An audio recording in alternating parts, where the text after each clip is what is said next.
Bueno, es importante que iniciemos con esta pregunta. ¿Por qué el liderazgo debe capacitarse? ¿Por qué el liderazgo debe disipularse?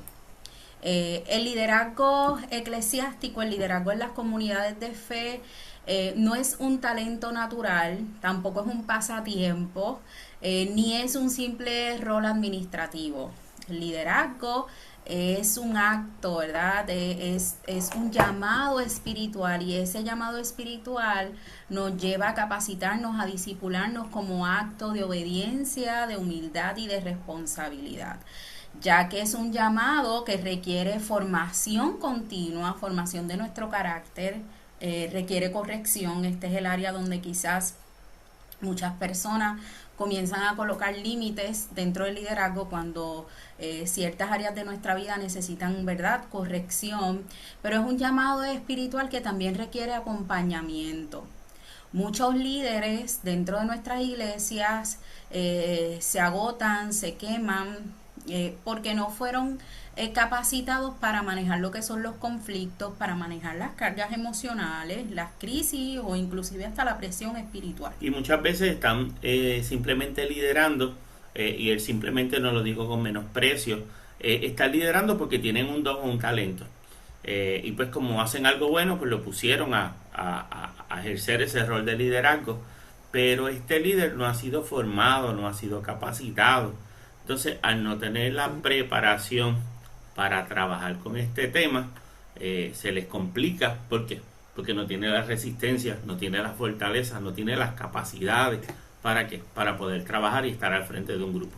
Claro, porque la capacitación y el discipulado es lo que fortalece al líder para resistir y para perseverar y desarrollar un servicio sostenido. Así que, partiendo entonces de por qué el liderazgo debe capacitarse y por qué el liderazgo debe discipularse, a veces pensamos que el discipulado solo es para los nuevos miembros, y no, el discipulado es continuo en la vida del cristiano y en el liderazgo. Es importante entonces que podamos comprender que el liderazgo se aprende, se fortalece y no se improvisa. Un líder que no está formado espiritualmente es un líder que puede caer en el orgullo, que puede abusar de su autoridad y de su poder, es más propenso o más vulnerable a lo que es el cansancio o a tomar decisiones inmaduras que afectan toda la iglesia, toda la comunidad cristiana. Cuando nosotros observamos la Biblia, vemos a un Jesús que formó a sus discípulos durante 3 años antes de que ellos fueran enviados a la misión. Vemos a un Moisés que también recibió instrucciones de Dios, y de Jetro también, ¿verdad?, de su suegro, para liderar de una mejor manera. Y vemos a un Pablo que también invirtió tiempo en Timoteo, en Tito y en otros líderes. El liderazgo, volvemos y repetimos, no es un pasatiempo, no es un hobby, es una responsabilidad eterna. Y algo muy importante es que la calidad del liderazgo determina la salud de la iglesia. Y esto, ¿verdad? Las iglesias se componen de familias. Si tenemos familias saludables, tenemos una iglesia saludable, pero estas familias deben ser lideradas, este cuerpo debe ser liderado. Y de la misma forma que nosotros nos nutrimos con lo que usted se alimenta, así va a reaccionar el cuerpo. Y el liderato trabaja de la misma forma, de la forma en que trabaja el liderato con su comunidad, dentro de su comunidad de fe, va a ser el ambiente que va a estar, ¿dónde? Su comunidad de fe. A aquellas que les gustan los olores y estar prendiendo velas y aquellos y los otros por ahí, porque les gusta la fragancia en su hogar, cuando usted entra a su hogar, ¿qué va a oler?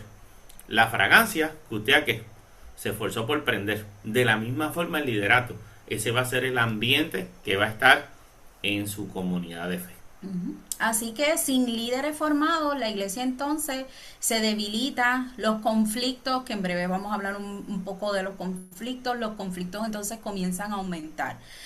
Sin embargo, con líderes que aprenden, con líderes que son capacitados, la iglesia crece entonces en madurez, la visión de la iglesia se fortalece y a su vez se multiplica el liderazgo dentro de la iglesia. ahora es importante que podamos definir de forma breve y a la vez ir profundizando qué es entonces el liderazgo bíblico.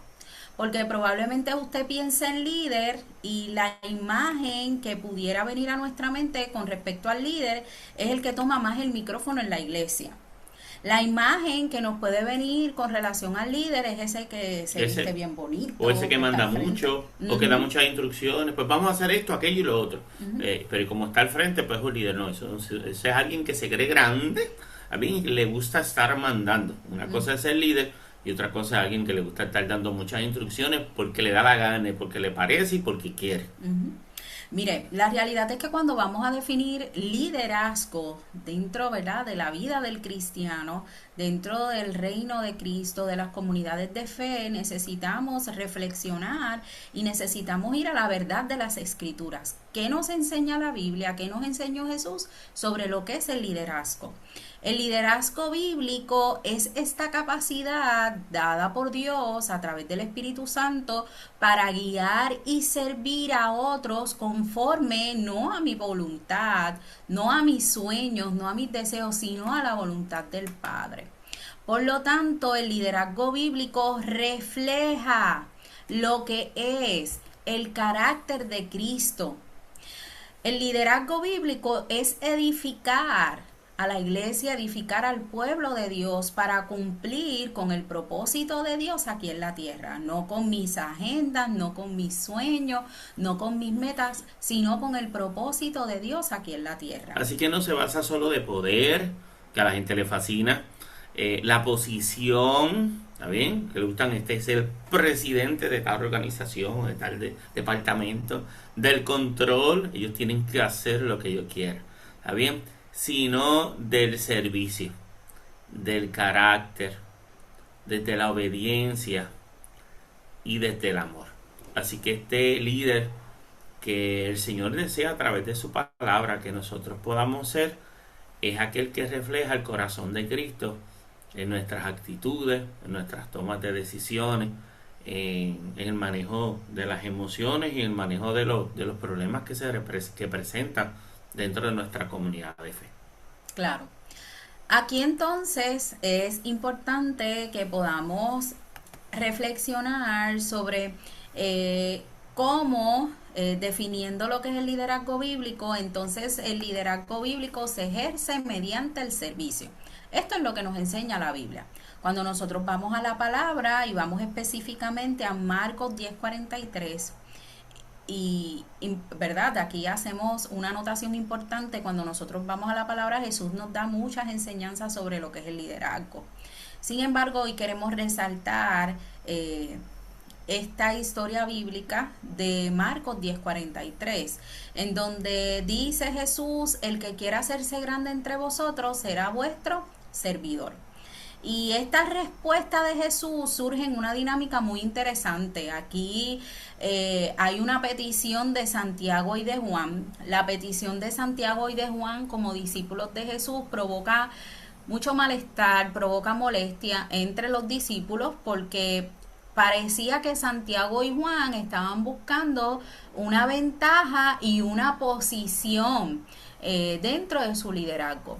Así que esta petición de Santiago y de Juan estaba amenazando la unidad del grupo, la unidad de los discípulos, pero Jesús interviene inmediatamente para corregir la forma de pensar de Santiago y de Juan, y no solo de Santiago y de Juan, para también corregir el pensamiento de quizás algún otro discípulo que tenía esta idea a buscar ventaja, que tal vez estaba deseoso posiciones de tener ventaja y lo mismo, pero no lo dijeron. ¿Está bien? Así que entonces Jesús comienza a explicar que los criterios de grandeza en su reino son completamente opuestos a los del mundo. Y esto es bien importante. Quiere decir que el liderazgo bíblico es totalmente opuesto al liderazgo que se vive o que se presenta en la administración, en las compañías, en las comunidades seculares. Es un liderazgo totalmente opuesto al liderazgo bíblico o al liderazgo que se debe ver dentro de nuestras iglesias. Y sin querer queriendo, y tal vez sin mala intención, hemos querido traer lo que nos habla la administración de empresas, ¿verdad? Que aprendemos allí en gerencia o aquí, lo queremos traer a las comunidades de fe para que la iglesia funcione igual que el sistema de este mundo. Y la realidad es que el Señor les deja saber que es completamente diferente. ¿Está bien? Empezándole diciéndole que el que quiera ser grande tiene que ser como el más pequeño o el último. Y eso no creo que le haya gustado mucho a los discípulos en ese momento dado, o por lo menos no era lo que se esperaba. Los sistemas humanos, los sistemas del mundo, ¿verdad? En el sistema del mundo, la grandeza se mide por el poder, por cuántas personas obedecen, por cuántos sirven, por cuánta autoridad se ejerce y cómo yo influyo en la gente para que la gente me pueda seguir a mí. Sin embargo, en el reino de Cristo, la grandeza se mide por el servicio. No se trata entonces de cuánto sirven al líder, sino de cuánto sirve el líder a los demás. Mire la gran diferencia. Y en ese servicio da oportunidad a que haya un proceso de discipulado. ¿Está bien? Así que entonces nos han enseñado, o por ahí hay muchos grupos que enseñan que debemos aprender a ser líder para influir en otros y alcanzar lo que yo deseo. Y la realidad es que la Biblia no me enseña que yo voy a servir para eso. Así que por eso seguimos hablando ya mismo.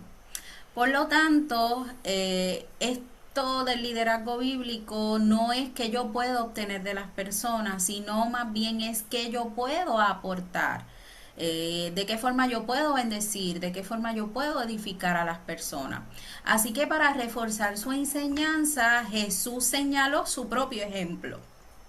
Y Jesús comienza a explicar a los discípulos cómo Él, teniendo todo el poder, teniendo toda la gloria, teniendo toda la autoridad, no vivió para sí mismo, sino que vivió y entregó su vida para los demás. Así que entonces, el liderazgo bíblico, siguiendo el ejemplo de Jesús y siguiendo las porciones bíblicas, el liderazgo bíblico edifica y equipa a otros. Cuando nosotros vamos a la Biblia y ahora utilizamos de referencia a Primera de Pedro, capítulo 5, versículo 3, dice: no traten a los que Dios les encargó como si ustedes fueran sus amos. Más bien, procuren ser un ejemplo para ellos. Un líder bíblico no acumula seguidores, forma discípulos. Cuando nosotros vemos la iglesia cristiana, ¿verdad? Y vemos este relato de Primera de Pedro, nos encontramos con que el cargo de anciano era un ministerio básico dentro de la iglesia primitiva. Quizás ahora nosotros pensamos en los ancianos de la iglesia y pensamos, ¿verdad?, en este grupo de administradores selectos, exclusivos, pero cuando nosotros vamos al contexto de Pedro y vemos la iglesia cristiana para esa época, encontramos que ese cargo de anciano era el ministerio básico dentro de la iglesia. Así que los ancianos eran consejeros y también eran los administradores de la iglesia, era todo aquel que servía dentro de la iglesia. Pedro escribe y hace entender que dentro de nuestras funciones como líderes no debemos tratar a las ovejas, a las personas que Dios nos ha encargado, que no son nuestras ovejas, le pertenecen al maestro, le pertenecen al Señor, no debemos tratarlos como si nosotros fuéramos sus dueños, sino que debemos ser ejemplos para ellos. Y vivimos en una sociedad que dentro de nuestras comunidades de fe y en otras organizaciones que no son comunidades de fe, la gente no se atreve a hablar con sus supervisores, con sus líderes, porque si voy allá me voy con problemas.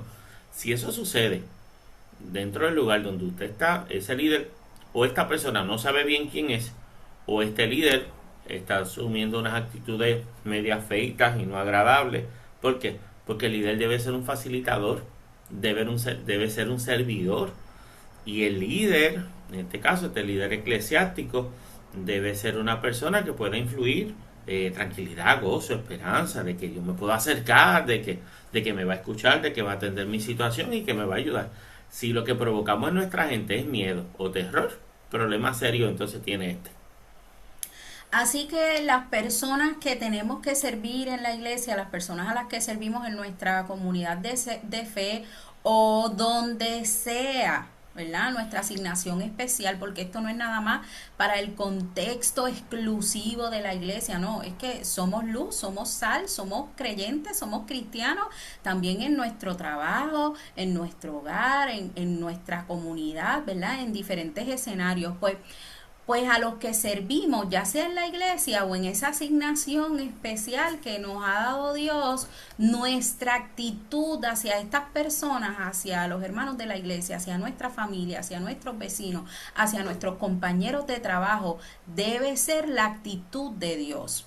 Nuestra responsabilidad es mostrarle a la gente la paciencia, el perdón, el amor que busca y que rescata y el servicio ilimitado de Dios.